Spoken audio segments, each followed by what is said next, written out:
Assalamualaikum, selamat datang kembali di Guru Gembel Channel. Salah satu video yang saya buat dengan penuh emosi itu adalah video yang ini, yang bercerita tentang Iwan Fals, atau lebih tepatnya sebenarnya bukan bercerita tentang Iwan Fals, tapi bercerita tentang orang-orang yang berkomentar tentangnya. Jadi saya membaca ada seorang pejabat terkemuka di Indonesia yang melontarkan kritik terhadap Iwan Fals, yang kemudian saya juga membaca berita yang sama di Kompasiana oleh orang yang lain. Isinya kurang lebih adalah bahwa Iwan Fals itu dulu adalah seorang yang hebat, seorang yang sangat kritis, seorang yang sangat berani menentang kejahatan, bahkan ketika kejahatan yang dimaksud itu dilakukan oleh pemerintah. Dia nampaknya tidak takut atas bahaya, dia membahayakan dirinya dan hal yang semacam itu hanya untuk menunjukkan tentang mana yang harus diperbaiki dan mana yang tidak, dan itu semuanya dilontarkan dengan lagu-lagunya. Nah, itu dulu kata mereka ya, kata pejabat itu dan kata penulis Kompasiana.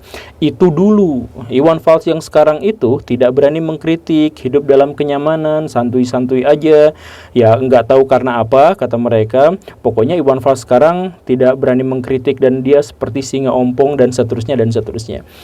Kenapa saya membawa video itu dengan sangat emosional adalah bukan gara-gara saya fans Iwan Fals atau hal yang semacam itu, tetapi di sini ada cacat moral yang sangat luar biasa, yaitu banyak sekali orang-orang di Indonesia itu yang ketika dia mendapatkan inspirasi, dia mendapatkan motivasi, dia mendapatkan masukan dari seseorang, dan itu mengubah dirinya, itu memperbaiki jiwanya, dan itu membuat dirinya hidup dengan kehidupan yang lebih baik. Kemudian orang yang dimaksud itu, yang selama ini memberinya motivasi dan insight, kemudian berhenti, tidak lagi melakukan itu, kita menghujatnya. Jadi orang yang tadi itu dihujat, padahal dia tuh udah memberi banyak, terus hanya gara-gara dia misalkan karena uzur, karena tua, karena meninggal, karena apa, dia berhenti di situ, kita hujat dia. Dia nggak kritis lagi, dia nggak hebat lagi, dia nggak menginspirasi lagi, dia tidak memotivasi lagi, dan sebagainya gitu. Ini kan parah, Baraya. Jadi maksudnya orang itu betapapun kan sudah memberikan kepada kita motivasi, sudah memberikan kehidupan yang baik untuk kita, sudah memberikan informasi-informasi yang kita butuhkan. Ya kan seperti itu. Nah, ketika dia berhenti, kita ucapkan terima kasih kepada dia, bukan malah menghujat gitu. Dia sudah melewati masanya ketika dia berkoar-koar tentang kebenaran, berkoar-koar tentang keadilan, bagaimana dia memperjuangkan, itu sudah dilakukan, itu sudah masanya, dan ketika dia mau berhenti, itu adalah haknya. Yang paling penting itu sebenarnya adalah bahwa ketika dia sudah berhenti, maka tongkat estafet itu diserahkan kepada kita, dan kitalah yang sekarang di zaman ini harus meneruskan perjuangannya, bukan menuntut orang tua itu untuk terus berjuang sedangkan kita leha-leha. Tapi kan pada faktanya kita sering sekali terjebak pada cacat moral seperti itu gitu. Atau misalkan yang lebih aktual lah ya. Jadi kemarin itu waktu saya mengkritik gagasan Pamardigu, bukan pribadi beliau ya, kalau pribadi beliau ya saya hormati. Mengkritik gagasan Pamardigu itu banyak di kolom komentar itu orang-orang atau hater-hater Pamardigu yang berkumpul, yang kemudian dia kurang lebih mengatakannya seperti ini. Dulu Pamardigu itu sangat saya kagumi, video-videonya sangat saya tungguin, pokoknya itu benar-benar inspirasi buat saya. Tapi sejak beliau itu jualan buku, sejak dia itu jualan seminar, maka saya nggak suka lagi, saya unsubscribe dan saya meninggalkan pendapat-pendapatnya, atau saya skeptis pada pendapat-pendapatnya. Nah ini cacat moralnya luar biasa, Baraya. Ya, cacat moral itu yang tadi, kan ada orang yang sudah menginspirasinya, sudah memberikan pengetahuan, yang sudah memberikan pemahaman. Kalau sudah bosan ya sudah, ngapain juga dihujat. Apalagi alasannya itu adalah gara-gara dia jual buku atau dia jual seminar dan sebagainya. Berarti kan dia nyari duit doang. Ya gak nyari duit doang. Jadi gini ceritanya, Baraya ya, kita mulai hal yang paling sederhana. Tapi saya harus garis bawahi ya, bahwa di sini saya nggak ada pesanan dengan Pamardigu, nggak ada apa ya, nggak ini mah, dan bukan dalam konteks saya membela Pamardigu, tapi membenarkan gaya berpikir kita gitu ya. Dalam filsafat itu kita kenal ada yang namanya hukum sebab akibat, dan dalam hukum sebab akibat itu ada sebuah rumusan bahwa setiap akibat itu diawali oleh sebab yang sangat banyak, tidak terbatas, mungkin jutaan, mungkin ribuan, pokoknya mah tidak terbatas, tidak terhitung. Misalkan saya bikin video ini kepada Baraya, ini akibat. Apa yang menyebabkan saya bikin video ini? Oh banyak. Gara-gara saya berpikir tentang ini, gara-gara rumah saya tidak kebakaran, gara-gara tadi saya tidak kecelakaan, gara-gara saya masih hidup, gara-gara pulsanya ada, gara-gara internetnya jalan, gara-gara saya punya handphone, ada begitu banyak sebab-sebab yang setelah dikumpulkan akhirnya mengambil sebuah kesimpulan, sebuah akibat, yaitu saya mampu bikin video ini dan ditonton sama Baraya. Kan begitu. Dan ketika Baraya nonton video ini, kenapa Baraya bisa nonton video ini? Itu juga disebabkan oleh banyak hal. Karena Barayanya masih hidup, karena handphonenya masih ada, karena Baraya bisa nyolong wifi tetangga, dan sebagainya. Ada banyak sekali alasan-alasan itu. Nah, dalam aturan yang sama, kita juga harus melihat manusia sebagai makhluk yang memiliki banyak motif dalam setiap kehidupannya, dalam setiap keputusannya. Jadi, ketika ada orang misalkan bikin channel YouTube, apa sebabnya? Apa motifnya? Ya gak bisa dilihat hanya dalam satu perspektif. Itu banyak sekali. Karena dia pengen terkenal, karena dia pengen kelihatan pinter, karena dia pengen eksis, karena dia pengen memberikan pembuktian kepada keluarganya, karena dia ingin memberikan kemanfaatan kepada manusia, karena dia ingin menjalankan amanah dari agamanya, karena dia teman-temannya akan menyukainya kalau dia bikin seperti itu. Ada banyak sekali motif. Jadi kalau misalkan Pak Mardigu cuma nyari duit doang, ya itu berarti bukan cuma nyari duit doang, tapi Baraya perspektifnya hanya sampai ke situ gitu. Jadi hanya mampu menjangkau satu perspektif itu saja gitu. Dan kalau misalkan ada orang yang mengambil kesimpulan hanya dalam satu perspektif itu saja, maka dialah yang salah, bukan orang yang ditunjuknya yang salah gitu. Nah, tapi lagi-lagi balik lagi ke pernyataan yang tadi itu, kan Pak Mardigu itu atau siapapun itu ya, ini bukan terikat pada satu individu tertentu. Siapapun itu yang telah memberikan kepada kita informasi, yang memberikan kepada kita semangat, yang memberikan kepada kita dorongan untuk melakukan hal-hal yang baik dan semacamnya, dia telah berjasa. Jadi ketika Baraya misalkan bosan, ketika Baraya tidak suka lagi, ketika Baraya berbeda pendapat dengannya, tolong hormati, karena betapapun dia itu sudah memberikan insight buat kehidupan Baraya. Kan itu poin-poinnya itu sebenarnya di situ. Nah, jadi dalam hal ini kita bisa mengetahui bahwa mental banyak masyarakat di Indonesia itu adalah mental yang miskin secara intelektual, dan karena itu mereka menjadi pengemis intelektual. Mereka selalu berharap bahwa orang ini dikagumi agar orang ini memberikan insight kepada saya. Begitu seterusnya. Tidak berpikir bahwa sayalah yang harus menjadi insight bagi orang lain, bahwa sayalah yang harus bermanfaat buat orang lain, bahwa sayalah yang harus melanjutkan perjuangan mereka untuk memberikan pencerahan kepada orang lain. Kan harusnya seperti itu, bukan soal dia dulu begitu, sekarang begini, saya tidak suka lagi. Bukan seperti itu. Dia dulu sudah melakukan seperti itu, maka giliran saya sekarang untuk melakukan itu. Itu pikiran yang bersih itu gitu. Pikiran yang benar itu kayak gitu. Nah, tapi ngomong-ngomong, kenapa juga gitu masyarakat Indonesia itu menjadi banyak yang masyarakat Indonesia menjadi banyak pengemis intelektual seperti itu. Jadi berharap orang lain aja terus yang intelektual, yang memberikan insight terus gitu, berharapnya seperti itu. Kenapa jadi pengemis intelektual seperti itu? Ada banyak alasan. Kalau saya harus menganalisis, di antaranya yang pertama itu adalah faktor alamiah. Faktor alamiah itu apa? Nenek moyang kita itu hidup di sebuah dunia yang benar-benar memanjakan. Hidup dalam serba kebercukupan. Jadi, aduh, pengen makan ikan, air sungai mengalir di mana-mana, danau ada di mana-mana di Nusantara ini, dan banyak ikannya. Jadi ngambil ikannya gampang. Aduh, saya pengen makan pisang. Indonesia daerah tropis yang tanahnya sangat subur. Pohon pisang ditemukan di mana-mana. Artinya apa? Artinya orang-orang kita itu di zaman dulu tidak terbiasa berpikir. Karena apa? Karena tanpa berpikir pun kita bisa bertahan hidup. Manusia itu adalah makhluk biologis.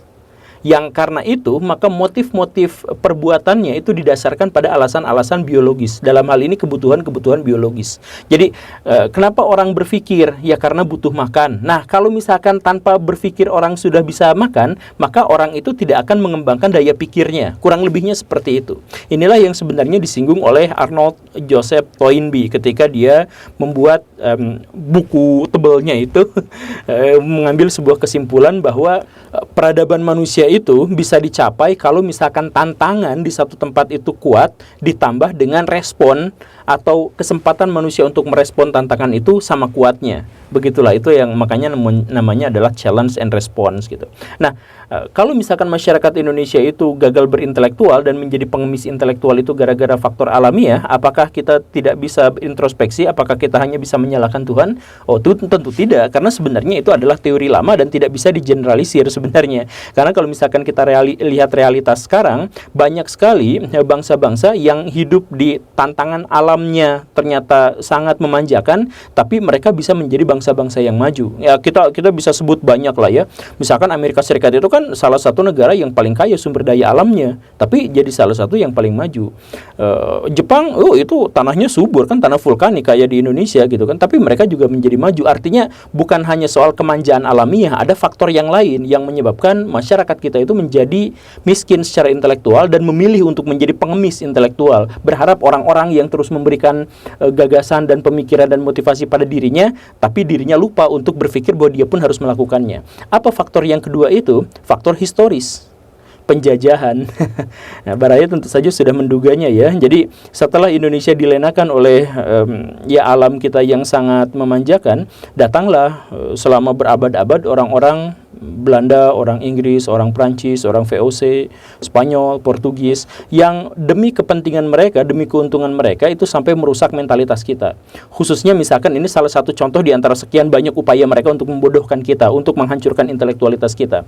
Jadi pas zaman politik etis itu, Van de Venter itu kan gagasan, aplikasi dari gagasan itu diantaranya adalah edukasi. Nah, dalam praktek edukasi atau pendidikan yang dijalankan Belanda di Indonesia, itu pendidikan itu bukan untuk mencerdaskan masyarakat Indonesia, tetapi untuk membuat masyarakat Indonesia itu terampil dalam pekerjaan-pekerjaan administratif, dalam kantoran. Kenapa seperti itu? Karena penjajahan Belanda itu mahal. Kalau misalkan Belanda bikin pemerintahan di Indonesia, terus PNS-PNS-nya harus didatangkan dari Belanda ke Indonesia, itu kan ribet banget karena perjalanan bisa sampai 6 bulan atau lebih gitu kan.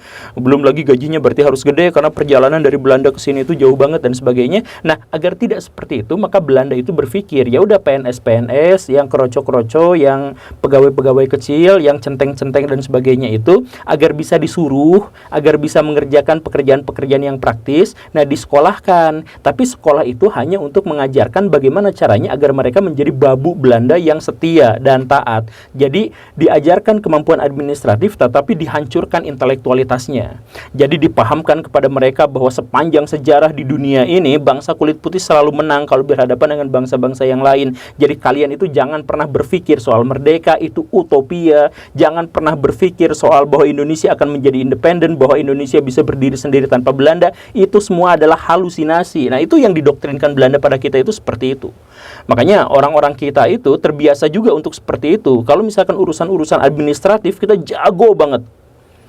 Indonesia negara demokratis bukan? Demokratis, tapi kan hanya administrasinya aja yang demokratis. Aslinya mah ya kalau nggak feodal ya oligark kan seperti itu gitu ya.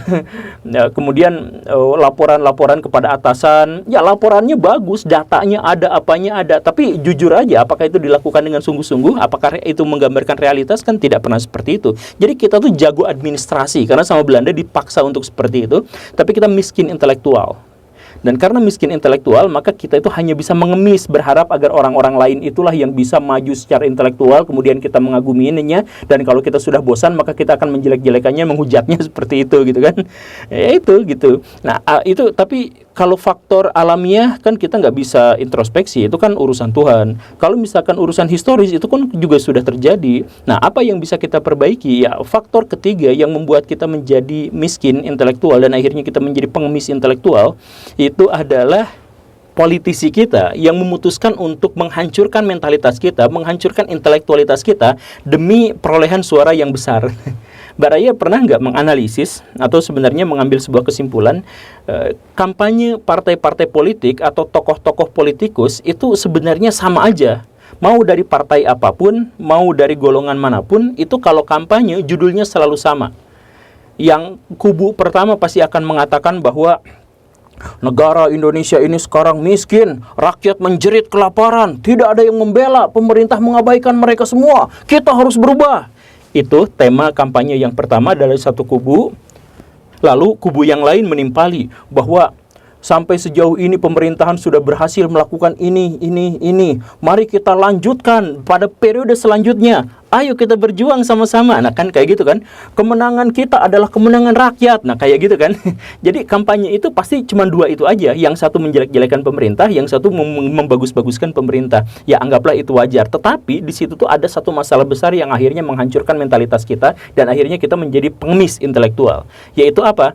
Yaitu mereka itu selalu mengatakan bahwa rakyat itu harus dibela. Rakyat kecil harus kita bela, rakyat kecil itu harus kita dukung dan sebagainya. Dan mereka itu benar-benar melakukan segala tindakan yang secara demonstratif bagi-bagi misalkan kepada fakir miskin, bikin kebijakan-kebijakan yang seakan-akan pro fakir miskin dan sebagainya. Nah, itu kesalahannya di situ. Lah, emang kesalahannya apa? Kan membantu fakir miskin itu benar. Ya salah Baraya, karena mereka itu menjadikan istilah rakyat dan fakir miskin itu sebagai bagian dari kampanye mereka. Yang sebenarnya terjadi itu adalah kalau pejabat-pejabat itu bertemu dengan fakir miskin, kalau pejabat-pejabat itu bertemu dengan rakyat kecilnya gak boleh dibela. Kalau rakyat kecil itu dibela, maka rakyat kecil itu akan ketergantungan sama siapa yang membelanya. Dan itulah harapan mereka. Mereka itu menjanjikan kepada rakyat kecil untuk membela agar rakyat kecil itu ketergantungan kepada mereka dan suaranya masuk kepada mereka gitu. Masalah yang seharusnya terjadi kalau misalkan mereka benar-benar ikhlas bertemu dengan fakir miskin, bertemu dengan orang kecil itu adalah jadikan rakyat kecil itu menjadi rakyat yang besar. Jadilah rakyat yang kecil itu adalah rakyat yang intelektual, yang mandiri secara finansial, yang mandiri secara intelektual, yang dan jago secara moral. Yang paling pentingnya itu. Tapi mereka tidak mau melakukan itu. Mereka tidak mau mengentaskan orang-orang yang miskin itu menjadi kaya. Mereka nggak mau. Mereka pengennya yang miskin itu tetap miskin, lalu mereka datang sebagai pahlawan yang membela mereka. Dan karena itulah maka rakyat itu terbiasa untuk mengatakan, ya kami mah ada rakyat kecil, kami hanya butuh bantuan, ya kami mah berharap bahwa pemerintah itu akan memberikan bantuan kalau ada bencana alam begini. Jadi mereka itu sebenarnya mendorong kita untuk menjadi fakir miskin terus-terusan dan tergantung pada mereka karena mereka mengklaim sebagai pahlawan, mengklaim sebagai mereka lah yang membela fakir miskin, sampai ngaku-ngaku partai wong cilik, sampai ngaku-ngaku kami itu adalah partai untuk rakyat kecil, sampai apa dan sebagainya. Jadi rakyat sama pemerintah sampai ada dikotominya gitu. Padahal kan sebenarnya mereka dalam perspektif yang lain juga sama-sama rakyat kan. Aduh, mati. Nah, itulah pada akhirnya yang membuat gagasan pemikiran apa kita itu tuh manja gitu. Karena kita memang sengaja dilemahkan, dibuat manja, dibuat ketergantungan agar mereka itu tetap mendapatkan perolehan suara yang signifikan. Nah, tapi ya tentu saja kita bukan mereka. Ayo kita berjuang sama-sama, bukan untuk mencari siapa yang akan membela kita ketika kita menjadi fakir miskin. Kita harus berjuang sama-sama agar kita mampu membela diri kita sendiri dan tidak ketergantungan pada siapapun ketika kita memang sedang membutuhkan hal yang semacam itu. Jadilah mandiri secara intelektual, jadilah mandiri secara finansial, dan jangan jadi pengemis, jangan berharap bahwa orang-oranglah yang akan membela kita. Berharaplah bahwa kitalah yang pada akhirnya akan membela orang-orang yang membutuhkan. Semoga dipahami. Terima kasih karena sudah menyimak. Saya Guru Gembul. Assalamualaikum warahmatullahi wabarakatuh.